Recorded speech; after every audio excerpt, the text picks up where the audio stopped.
Hľa človek je charita, ktorú som mal už kedysi v Bratislave, keď som bol ako študent.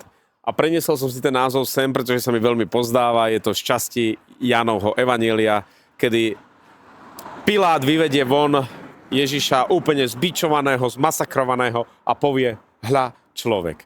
Napriek tomu, že sa nepodobá výzoru človeka, napriek tomu, že je úplne zmasakrovaný, iba vlastne akoby gúča krvavého mesa, keď to tak hlúpo poviem, tento, ktorý sa nepodobá výzorom na človeka, je človek.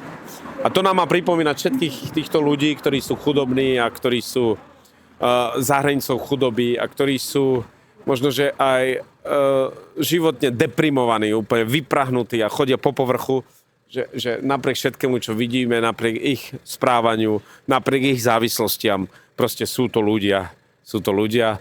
A to je pre mňa informácia, keď prídem sem, hľa človek. Nie, že budem nad nimi ako pán nad dedičným podielom, ale to je proste človek. Všetci títo ľudia, sú to ľudia. A my máme charitu hľa človek.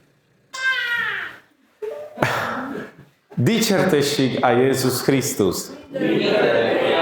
No, bolo to lepšie. Bolo to opoznanie lepšie. Áno, Láňočka, rozumiem ti všetko. Áno. Počúvajte, máme teraz jeseň. Máme jeseň, že?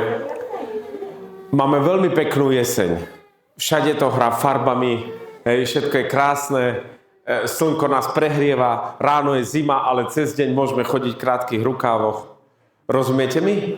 Áno. Rozumiete to?